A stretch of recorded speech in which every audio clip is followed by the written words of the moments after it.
Vamos abrir as nossas Bíblias, meus irmãos, na carta aos Hebreus, no capítulo 12.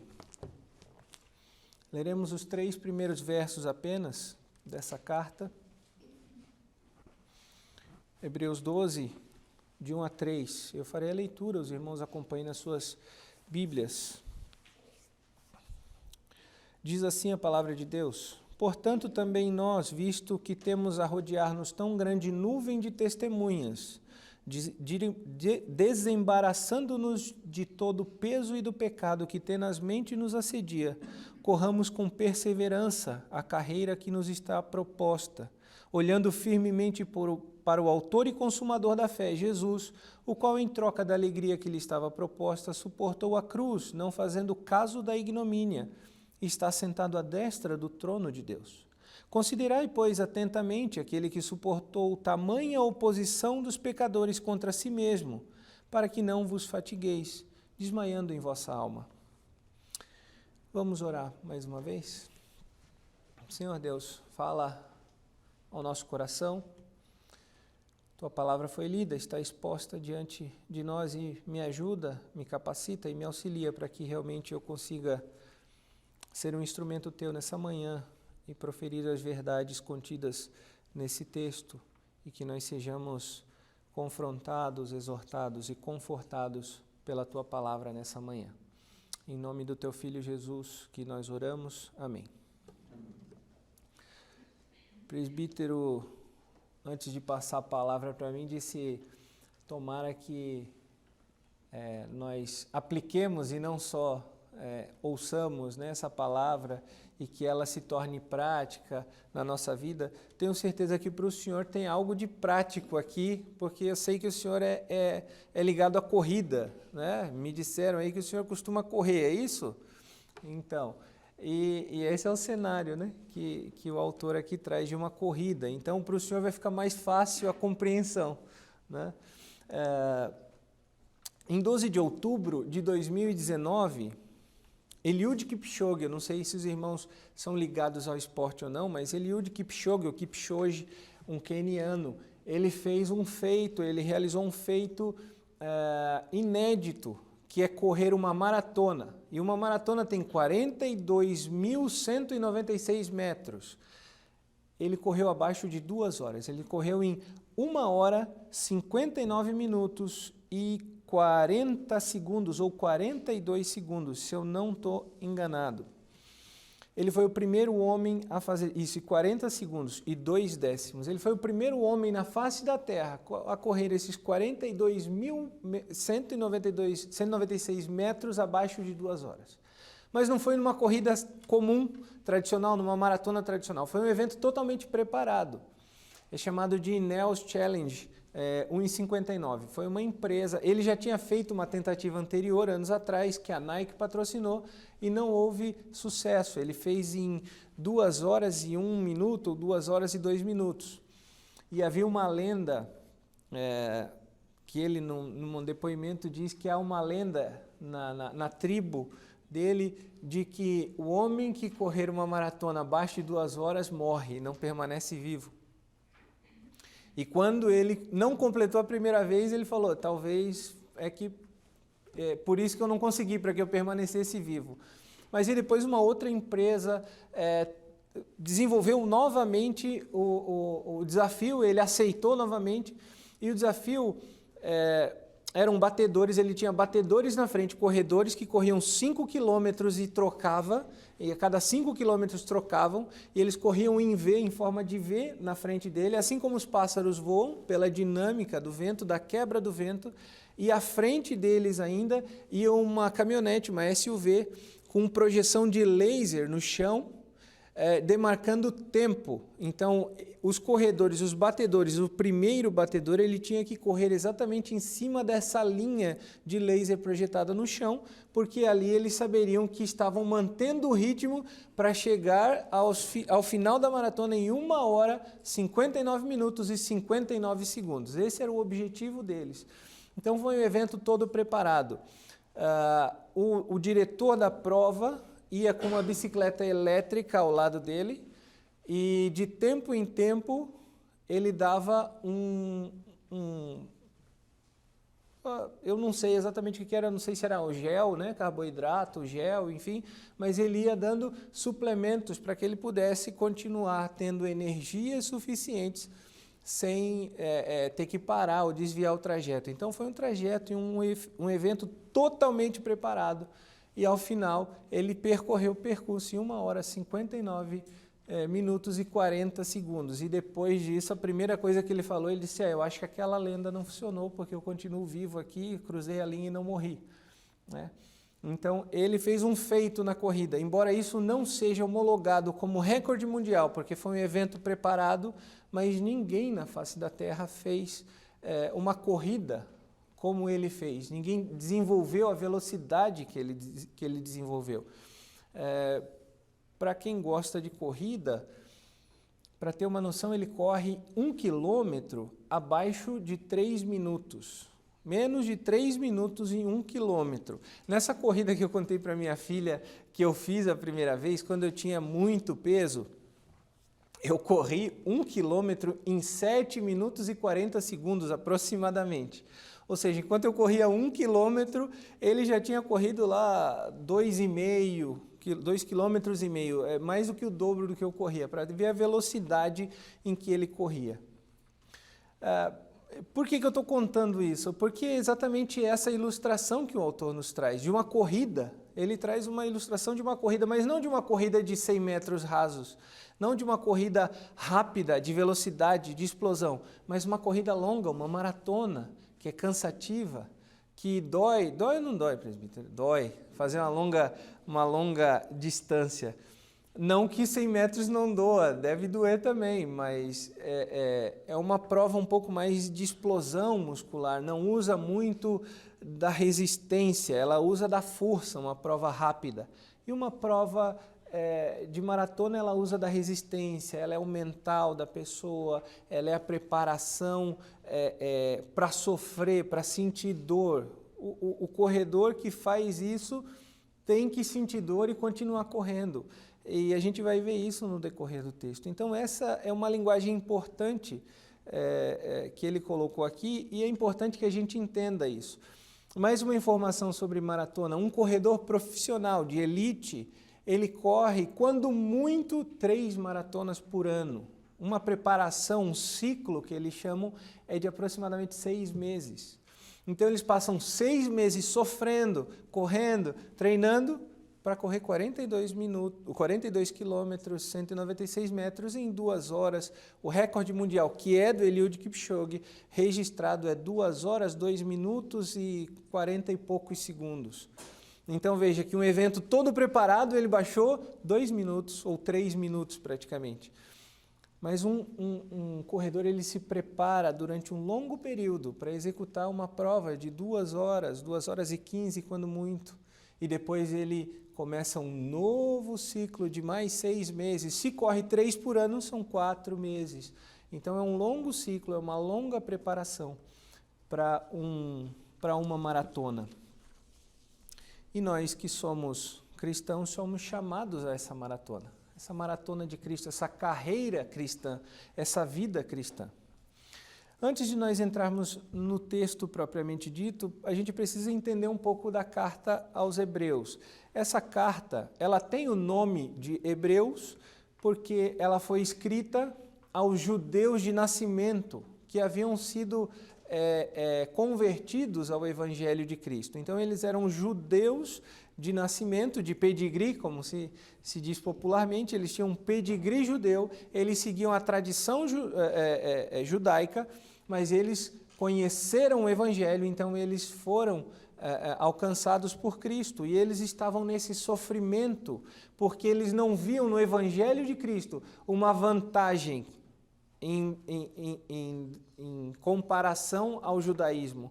Eles não viam vantagem, eles estavam a ponto de retornar ao judaísmo, às tradições judaicas, porque eles não estavam vendo vantagem nenhuma para a vida deles de serem ditos agora cristãos. Pelo contrário, eles tinham desvantagem, porque eles sofriam toda a pressão, como eram judeus de nascimento.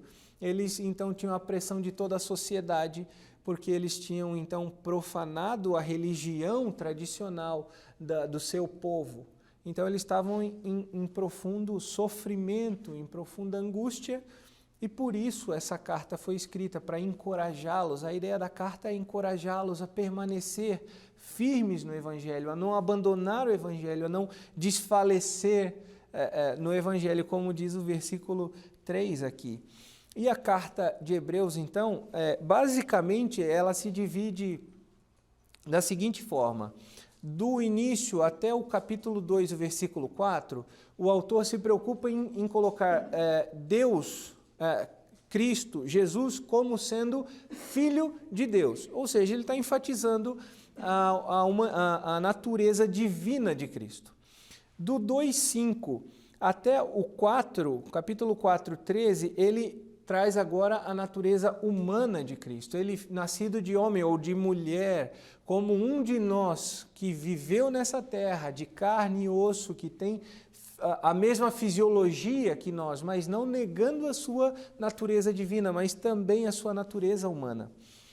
Dali do 4:14 até o 10:18, ele apresenta então Cristo como um sacerdote, como aquele que fez o sacrifício e não mais necessitou de outro sacerdote, o sacerdote suficiente para que nós agora tivéssemos comunhão novamente com Cristo. E dentro desse trecho do capítulo 4 até o 10, do capítulo 8 até o 10:18, a ênfase ali está em Cristo como o sumo sacerdote, o supremo sacerdote, a supremacia de Cristo. O autor então traz, ele vem numa crescente falando de Jesus, e ele chega ali e diz que Jesus é mais que suficiente, Jesus cumpriu a promessa, cumpriu a profecia de reatar aquele povo novamente com Deus.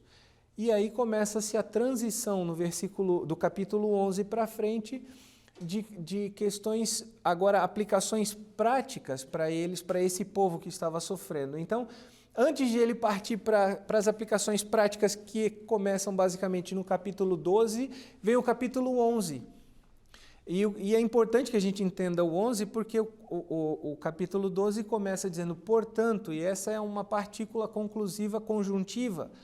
O seminário faz bem para a gente aprende esses negócios, é uma maravilha.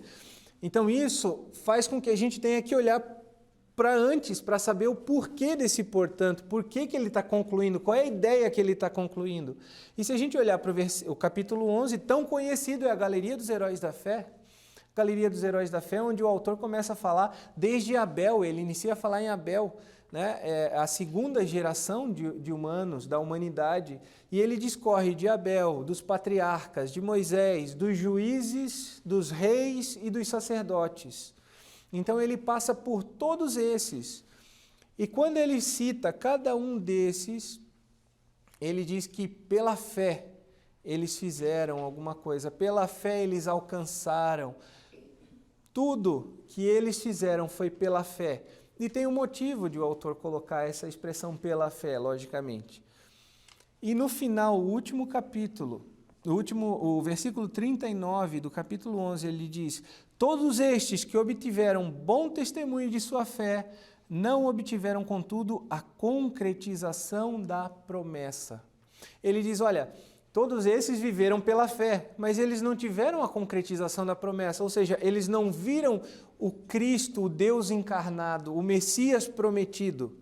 E aí ele faz a transição, então, para os dias destes judeus, ou desses hebreus que ele chama, que eram os hebreus que vieram após a vinda de Cristo, após o Messias ter nascido, encarnado, morto, ressuscitado e assunto novamente aos céus. Então ele diz, olha, eles viveram pela fé, vocês, hoje, eles viveram pela esperança de algo que viria. Vocês hoje têm a certeza de que ele veio.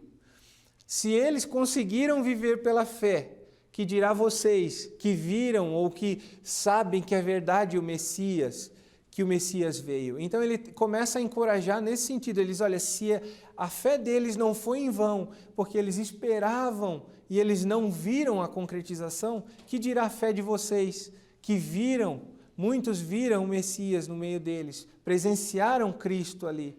Eles disseram, vocês são provas disso. E ele começa então o texto que nós lemos dizendo que nós temos a nos rodear tão grande nuvem de testemunhas. Essa primeira expressão, nuvem de testemunhas, e principalmente o nuvem, no grego é nefos, e geralmente quando se fala em nuvem na Bíblia, a palavra grega é nefelê. Tem uma diferença. Nefelê é uma nuvem que nós olhamos para o céu, vimos um céu azul e uma nuvem com uns contornos bem definidos. A gente vê uma nuvem passando no céu. Mas nefos não é essa nuvem, a referência não é essa nuvem. A referência é a uma névoa, a uma cerração, algo que não tem contorno, algo denso, mas que eu não vejo o início e eu não vejo o fim. Mais precisamente aplicado aqui é aquela névoa onde a gente costuma dizer que eu não vejo um palmo na frente do meu nariz. Sabe, quando você está dirigindo ou está em algum lugar e tem aquela cerração que você não vê um palmo na frente do nariz. É isso que o autor está dizendo. Ele está dizendo, olha, essa nuvem de testemunhas, ela está no nosso meio, ela está presente no nosso meio. E ela é tão grande que a gente quase pode sentir e tocar. Não são pessoas aleatórias, são muitas pessoas. E aqui a gente pode entender que essa nuvem que ele fala também se aplica aos crentes de hoje, aos nossos antepassados, não só esses citados na galeria dos heróis da fé, mas todos os que nós temos ciência de pessoas que viveram uma vida para Cristo, grandes teólogos. No Brasil, quem trouxe o presbiterianismo, Ashbel, Green Simonton, João Calvino, Martinho Lutero, todos esses servem de testemunhas para a gente de que realmente a promessa não é em vão. A profecia dada para os do Antigo Testamento é que viria um Cristo. A promessa, a esperança nossa é de que nós iremos morar com Cristo no dia. Essa é a esperança que nós temos. E ele diz, olha, agora não desfaleçam. Temos uma nuvem de testemunha. E interessante testemunha nesse contexto de corrida, quando nós falamos em testemunha, a gente é induzido a falar em corrida e falar em multidão, a gente pensa naquelas pessoas que ficam no alambrado, enquanto está o atleta correndo, o pessoal está lá batendo palma, vai lá, você consegue. Isso não é uma testemunha, isso é um torcedor, isso é um incentivador. Uma testemunha é quem diz assim, não, eu já corri, vai lá, corra, você consegue, rapaz, se eu conseguir, você consegue também. Uma testemunha é quem testifica a verdade. Quem diz, olha, é verdade, eu garanto, continua correndo, porque eu garanto que é verdade. Eu já corri essa corrida, eu já completei, eu já passei a linha, vou gastar o meu inglês que eu aprendi com o meu professor agora, a medalha de finisher, eu já ganhei.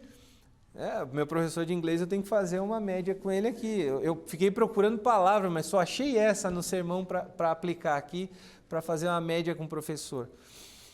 A medalha de finisher, vocês vão ganhar. Continuem firmes, corram, perseverem, não abandonem. É isso que o autor está dizendo aos hebreus. E ele diz para nós hoje, olha, não abandonem o evangelho. Cristo correu, venceu, e ele garante a medalha para você. Essas são as testemunhas que nós encontramos. São pessoas que estão entre nós, que estiveram entre nós. Nós conhecemos, eu não sei de vocês quem já vem de berço cristão,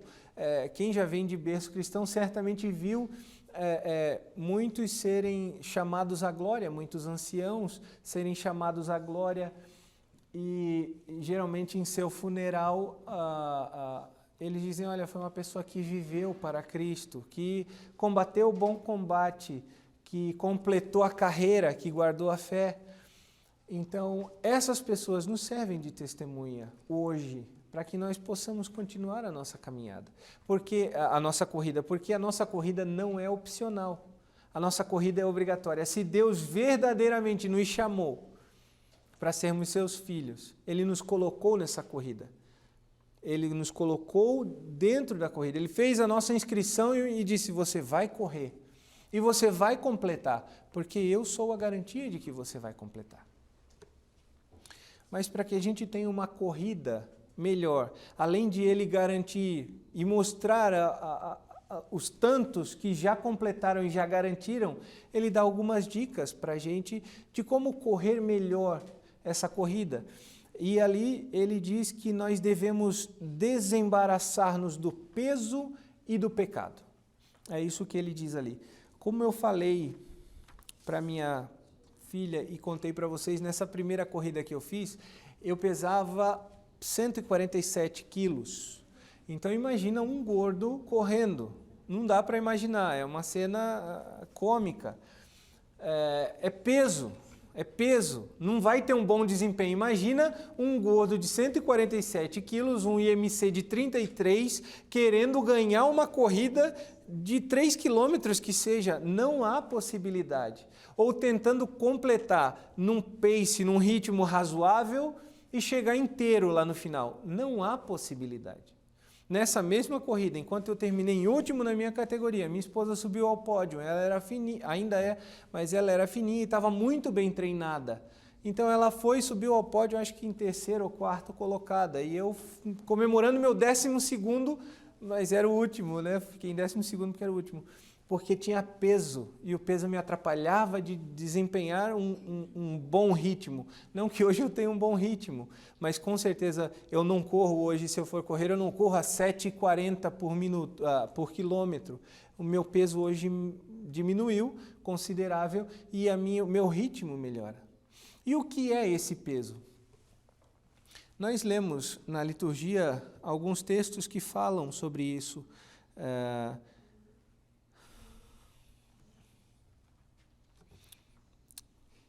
Em Hebreus, em Colossenses 3:11, e principalmente o versículo 8, que foi o destaque, que diz assim: agora, porém, despojai-vos, ou seja, abandonai, retirai, retire, igualmente tudo isto, ira, indignação, maldade, maledicência e linguagem obscena do vosso falar.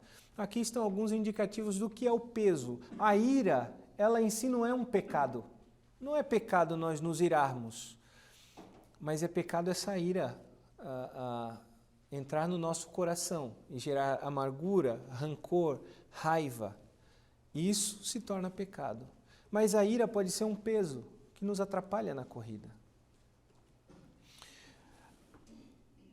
A indignação pode ser um peso que nos atrapalha, como a gente está vendo em Colossenses. Então, esses exemplos são exemplos de peso. E peso não é o pecado, porque ele faz distinção aqui. Ele fala, desembaraçando-nos do peso e do pecado.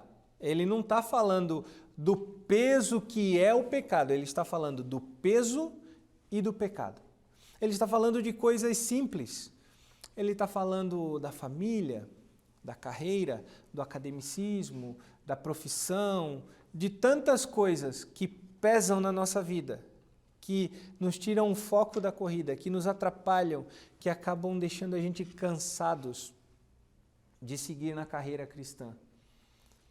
Nós precisamos avaliar o que tem pesado na nossa vida, o que tem atrapalhado na nossa vida. Um atleta, quando corre, ele corre com uma bermuda leve e tecnológica, ele corre geralmente de regata, também tecnológica. E é tecnológica por quê? Porque ela não absorve nem o suor é pesado para um atleta. Então ela expulsa o suor, ela absorve do corpo e põe para o lado de fora, e aí o vento passa e acaba evaporando, enfim. Então é tecnologia. Ele não leva um cinturão de água, uma bolsa de 2 litros de água, não. Tem os postos de hidratação, e um atleta profissional não toma água nem nesses postos de hidratação. Ele tem os postos específicos que os treinadores colocam, uma garrafinha com um líquido preparado para hidratação. com o nome deles. E quando eles chegam naquele momento, eles pegam a garrafa deles e eles sabem o que eles estão tomando, eles sabem que é o momento da reidratação, de repor as energias, e eles tomam e seguem na corrida. Eles não deixam que um posto de hidratação qualquer tire o foco deles da corrida. Eles permanecem firmes correndo, eles permanecem focados na corrida. Eles sabem que eles têm que manter o ritmo da corrida, eles têm um relógio que marca o ritmo e eles sabem se eles estão bem ou mal, se eles estão no ritmo programado ou não estão. E eles não deixam que nada pese na corrida deles. A maratona de Boston, ela é a maratona mais clássica que existe, porque você não pode simplesmente chegar e dizer eu quero correr Boston. Você precisa ter índice, ter ranking, você precisa ter tempo de corrida, você precisa correr uma maratona em X tempo para poder participar. A não ser que você faça uma doação quase que milionária para uma instituição e aí você ganha uma inscrição para Boston. Mas é uma das majors, que são 6 majors, se eu não me engano, no mundo, e essa é a única que eu não posso me inscrever, eu preciso ter capacidade para dizer, olha, eu corro em menos de tanto tempo, isso é de acordo com a idade. E nessa major, a tradição é que o que você leva de roupas, porque quando inicia a corrida é frio, você não leva para casa. O que você traz vestido quando você começa a correr para se agasalhar do frio, você não leva. Porque tem voluntários que ficam ao longo do trajeto e quando o atleta começa a correr, mesmo no frio, ele começa a esquentar e a suar. E o que as pessoas fazem? Elas tiram essas roupas, elas tiram o peso, elas tiram o que atrapalha. E essas roupas, então, são pegas, preparadas e doadas para pessoas que não têm condições. Então, é uma tradição da Maratona de Boston. Mas o interessante é que eles vão preparados para o frio e eles tiram o peso, eles tiram o que atrapalha, eles jogam à beira da estrada e eles não mais dão bola para isso, porque eles sabem que aquilo ali não mais os pertence, não mais faz parte da corrida. Eles estavam preparados, eles foram preparados para se despojarem dessas roupas. E os atletas profissionais usam no máximo um manguito só. E mais nada, eles continuam com a regata e eles no máximo usam um manguito e eles desprezam esse manguito, porque esse manguito pesa. Um tênis de um atleta não pode pesar mais que 200 gramas cada um. 200 gramas, cada grama a mais é muita energia despendida para que um atleta possa correr. Ele pode não chegar no final de uma maratona se ele tiver um calçado muito pesado. Então, os calçados são extremamente tecnológicos. Hoje, a placa de carbono, que acaba impulsionando eles de volta, traz um retorno de aproximadamente 4% da energia que eles fazem correndo. Esse tênis devolve em impulsão para eles 4%, porque eles não podem perder energia, eles não podem gastar tempo em pensar em economizar energia ou em levar peso, levar mais carbogel ou qualquer outra coisa. Eles precisam desembaraçar dessas coisas que pesam. Eles precisam aliviar o peso e correr com o mínimo de peso possível. Por isso que um maratonista é magro, quase que um esquelético. E um corredor de 100 metros é musculoso, forte, bombado, porque os 100 metros rasos eles correm com explosão muscular e uma maratona se corre com resistência. E para eu correr mais tempo eu preciso ter menos peso. Por isso que o biotipo é diferente. A gente não vê um bombadão correndo uma maratona e nem um magrelo correndo 100 metros, porque cada um no seu estilo. Mas uma maratona nós não podemos levar peso. O peso é tudo o que é lícito, mas não nos convém. Paulo fala que todas as coisas nos são lícitas, mas nem todas nos convêm. Esse é o peso que nós frequentemente carregamos. Nós somos campeões em ganhar peso, em acumular coisas. Frequentemente nós vemos acumuladores. Tem programas de TV que falam sobre os acumuladores, pessoas que vão acumulando. E na nossa vida nós acumulamos. Nós acumulamos na nossa carreira, nós acumulamos na nossa família tradições, nós trazemos tradições das nossas famílias, nós trazemos costumes que não necessariamente são pecaminosos, mas que eles pesam na nossa carreira cristã, que eles nos impedem de desempenhar bem o nosso papel como corredores de Cristo. Nós precisamos não só correr, mas correr com excelência.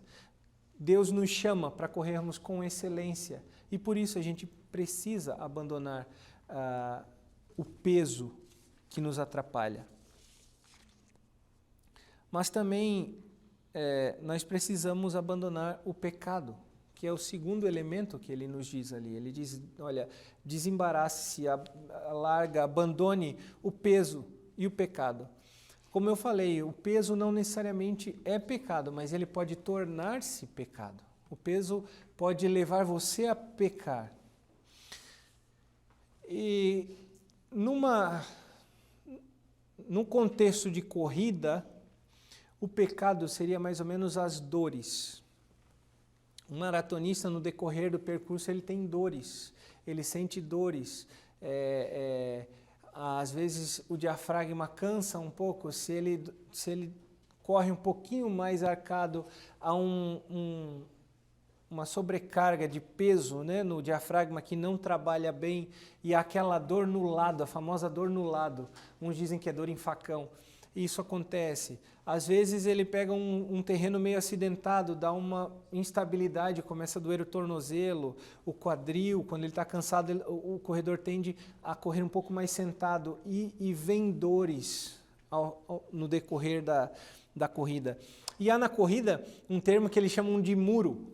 Há um muro entre mais ou menos o quilômetro 30 e o 35. Para mim o muro acontece já no quilômetro 4 e eu bato e já fico.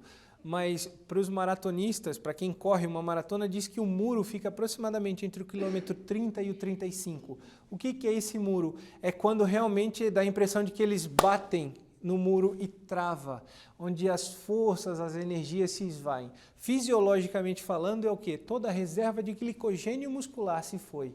Tudo que eles tinham armazenado desses 6 meses de preparação se foi ali. Eles gastaram nesses 30 a 35 quilômetros.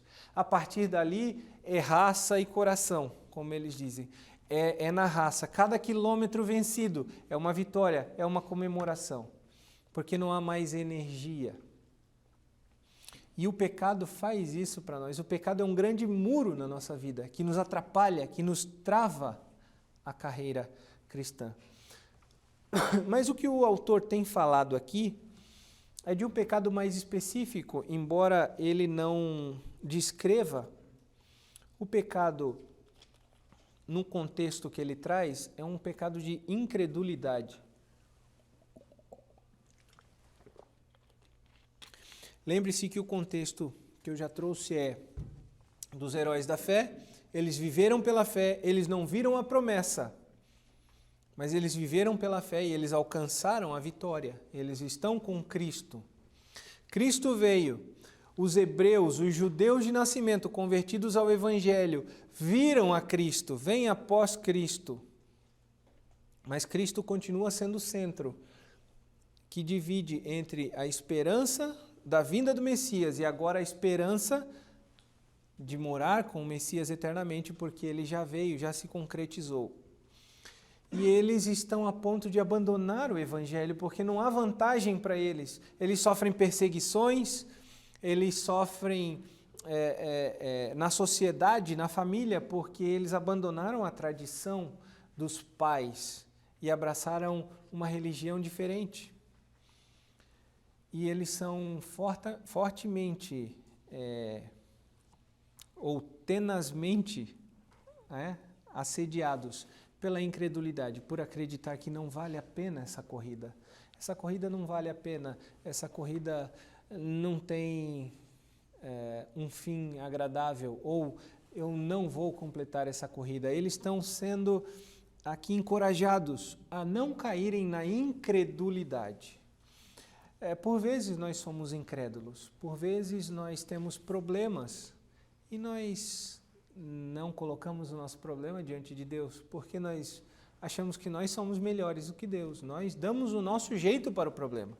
Eu vou lutar para resolver o meu problema e eu não vou confiar em Deus, porque eu vou vou dar o meu jeito. Eu vou levar a minha garrafinha de nutrição, de carboidrato, porque eu não vou usar a que o meu treinador falou. Eu vou dar o meu jeito. Eu sei mais do que quem me treina, quem me ensinou, quem me preparou. Eu sei mais, então vou dar o meu jeito. E aí nós caímos na incredulidade, porque nós anulamos toda a nossa fé. A nossa fé se esvai. Nós só acreditamos no que nós podemos fazer com as nossas mãos. E essa exatamente era a fé dos judeus. Os judeus só acreditavam que eles alcançariam a salvação se eles cumprissem a lei, se fossem pelo próprio esforço deles. Mas aqui o autor está dizendo exatamente o contrário. Há 2 domingos atrás eu estava aqui e o reverendo Abdias falou sobre isso. Ele falou, olha, lendo uma carta de Paulo, ele falou, ou é pela graça ou é pela obra. Meio a meio não existe. Ou a gente está no pacto da obra ou no pacto da graça.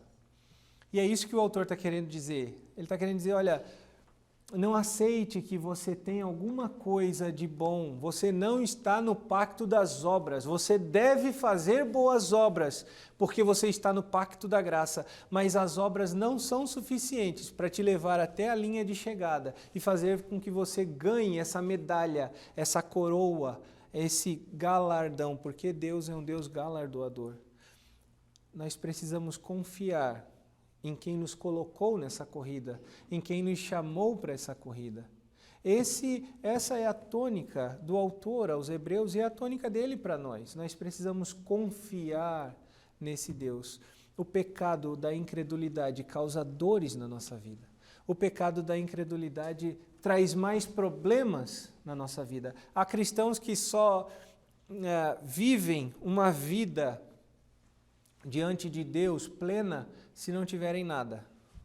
Se não tiverem um bom emprego, um bom salário, porque quando eles não têm nada, eles só dependem de Deus. Mas quando eles conseguem melhorar um pouquinho na sua carreira, nas suas finanças, ou nos seus objetivos, eles começam a acumular isso como peso, e esse peso torna-se um pecado. E o pecado da incredulidade, porque agora eles acreditam mais neles, e não naquele Deus com quem eles estavam tão intimamente ligados. Eles acham que com o esforço deles, eles conseguiram melhorar a sua vida. E essas coisas vão tendo prioridade na vida deles, na nossa vida. Então, Deus tira tudo e diz, olha, você depende de mim. E eu lembro de Gideão. Gideão, está muito grande esse exército aí. Vamos fazer uma limpa. Fala para o povo aí, quem não é corajoso vai embora. E saíram, se não me engano, 10 mil. Aí Deus falou, não, está muito grande ainda. Vamos diminuir? Vai lá, manda beber água. Quem beber água todo despreocupado lá não serve. Agora, quem beber água atento, olhando para o inimigo, é esse que vai para a guerra. 300 sobraram. E Deus falou, olha, é com esses 300 que eu vou fazer você ganhar a guerra, Gideão. E com 300 contra milhares, não tem como você dizer que é com a força de vocês. Vocês vão ganhar essa batalha e vocês vão dizer, olha, esses 300 só ganharam porque foi Deus quem capacitou para ganhar. Deus trabalha frequentemente assim na nossa vida. Essas dores, esses sofrimentos que Deus traz para nós, eles são sofrimentos para que nós possamos aprender a depender mais de Deus, a confiar em Cristo, a aperfeiçoar a nossa fé em Deus. Porque Ele é o autor e o consumador da nossa fé. Ele é quem nos garante, Ele foi quem correu a corrida, completou a corrida, já foi coroado e está lá testemunhando e garantindo por nós. Ele é o nosso garantidor. Ele diz, olha, se todas essas testemunhas não são suficientes, eu garanto que você vai chegar lá. Eu cheguei por você, eu corri por você, eu botei você nessa corrida. Por minha causa, no meu nome, você vai completar essa corrida. Deus nos chama agora, nessa manhã, a nos avaliarmos sobre a incredulidade. O que tem pesado na nossa vida, tem tornado a nossa vida, a nossa corrida mais pesada, a ponto de nós cairmos no pecado da incredulidade, de nós confiarmos só em nós.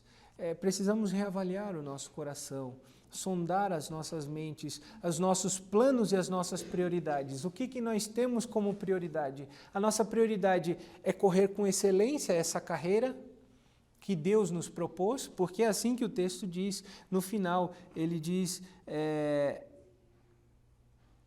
a carreira que está proposta, né? No versículo... Atentamente, aquele que suportou também...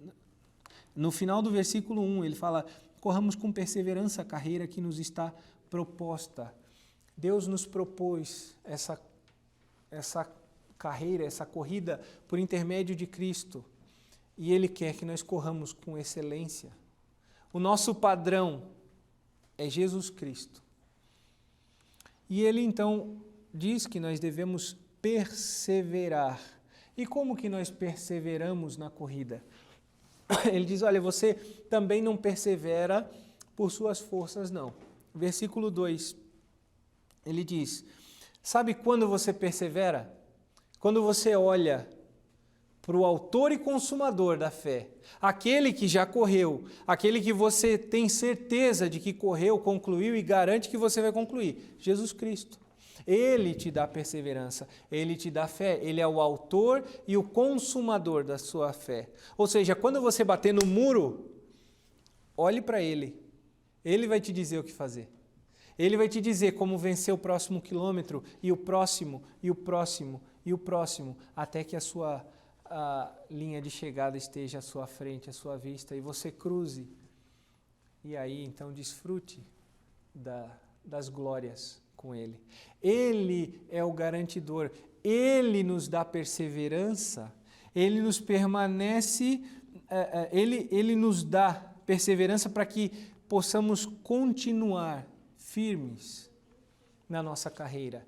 E quando se fala aqui, como eu disse, de sofrimento, ele diz, olha, sabe por que Jesus garante?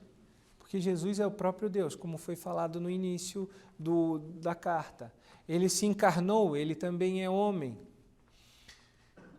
Ele não se importou em sofrer tudo o que sofreu, a morte na cruz, porque a Bíblia diz, maldito aquele que for pendurado no madeiro.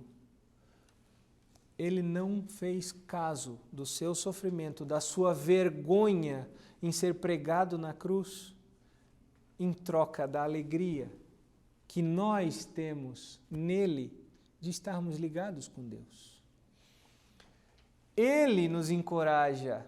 Não há nada que nós possamos fazer para permanecer nessa corrida, mas Ele suportou muita dor. E ouso dizer que a maior dor suportada pelo nosso Salvador foi a separação do Pai, quando todos os nossos pecados caíram sobre Ele naquela cruz. E é quando Ele diz, Senhor, Deus meu, por que me desamparaste? Aquele é o maior momento de angústia, sem dúvida nenhuma, dor física que Ele tenha passado ou que nós possamos passar, é perto dessa dor, de um Deus puro, santo, ser separado da comunhão do Pai.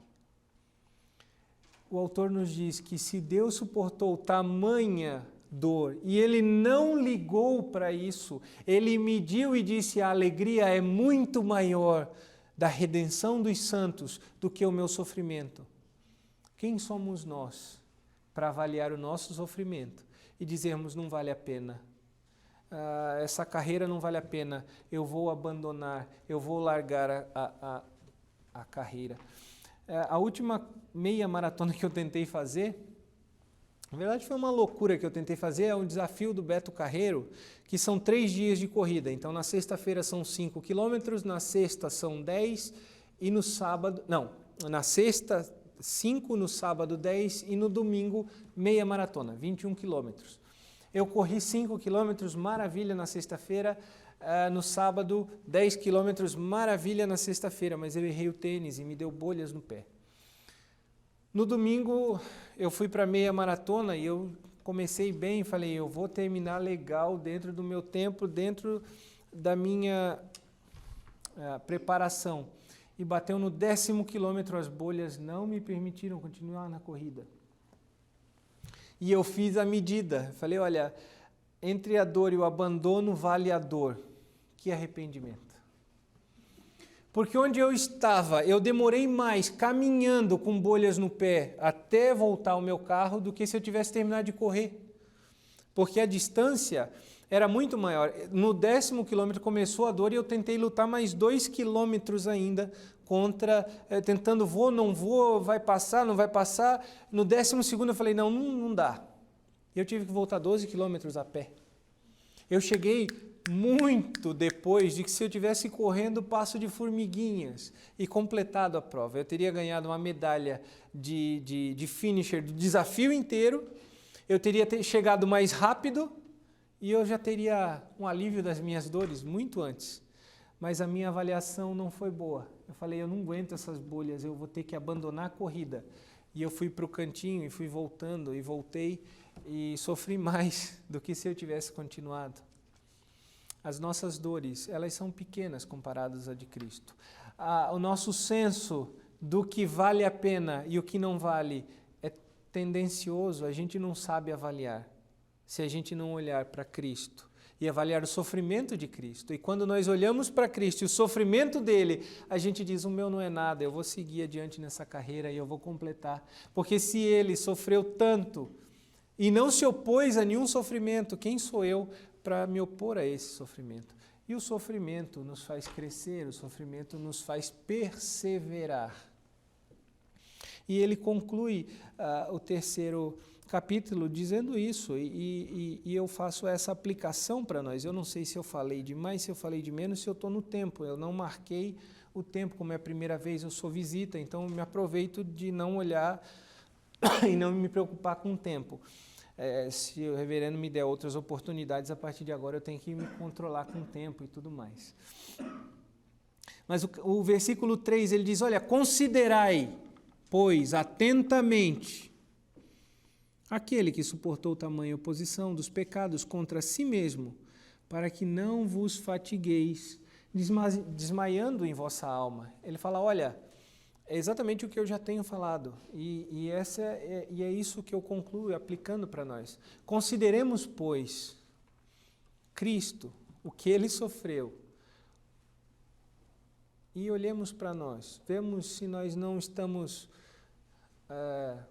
fazendo uma avaliação errada, ou sendo um pouco mais grosseiro, se nós não estamos de mimimi, se nós não somos crianças mimadas, birrentas, rebeldes. Vamos largar de mimimi, vamos correr essa carreira.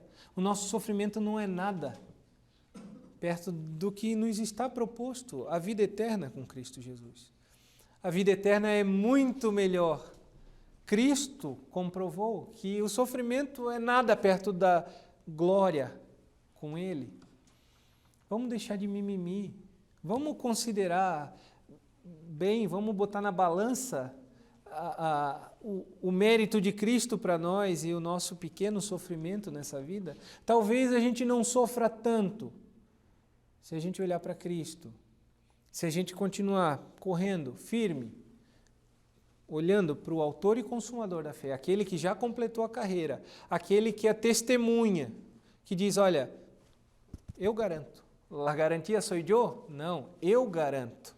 Ele não é uma garantia do Paraguai, não é um da China, que é garantia de 15 minutos, sabe? Você comprou 15 minutos, voltou na loja, não, acabou a garantia.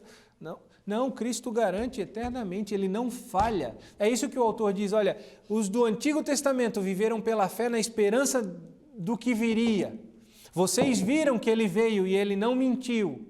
Assim como Ele não mentiu sobre a vinda dEle, Ele não mente sobre a eternidade.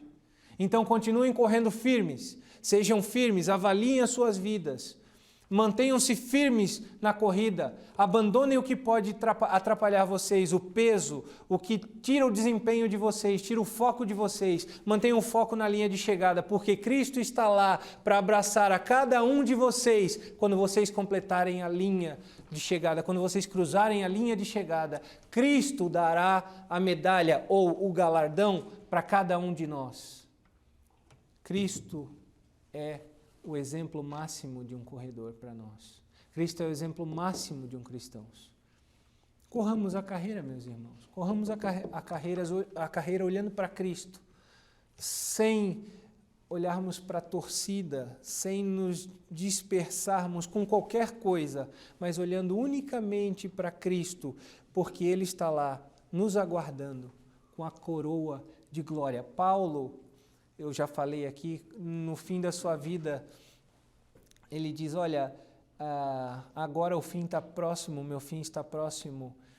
Eu combati um bom combate. Ele olha para a sua vida, olha para a sua corrida e diz, eu combati um bom combate, eu completei essa carreira, eu já cruzei a linha, eu guardei a minha fé, eu me mantive firme na fé. Bati no microfone aqui. Eu mantive firme a minha fé, eu guardei a fé em Cristo. Agora, a coroa de glória me está guardada. Agora que eu já completei, que todas as dores se passaram. E é assim na corrida, o presbítero Joel não me deixa mentir sozinho aqui. Quando a gente está correndo, a gente diz, eu nunca mais, o que eu estou fazendo aqui? Que ideia miserável que eu tive de correr essa corrida. Da onde que eu tirei isso? E a gente cruza a linha e recebe a medalha e está indignado por estar sofrendo. Olha, pagar para sofrer e treinar e dali a 15 minutos que a gente já descansou, a gente vai lá, conversa com o outro. E a próxima, quando é que é? As dores ficam para trás. A alegria de ter concluído, a alegria de olhar para o trajeto e dizer, poxa, eu corri 21 quilômetros, eu corri 5, eu corri 10, eu corri 42. Seja lá qual for a distância, é muito maior do que uma dor que a gente possa sofrer durante a corrida. Mas durante a corrida aquela dor parece absurda. Mas quando a gente completa a linha, aquela dor não é nada. É uma dor que a gente esquece. É uma dor que a gente diz, eu suportaria. Por outra medalha ou outra conquista dessa, eu suportaria. Essa dor ela até não era tão grande, não. É isso que Deus está nos dizendo, meus irmãos, nessa manhã. A nossa dor não é tão grande. Permaneçamos firmes na nossa corrida, olhando para Cristo, abandonando o pecado, o peso, e receberemos a coroa de glória, como Paulo falou e eu acabei de citar. Que Deus nos abençoe e que realmente nós meditemos durante a semana nessa palavra.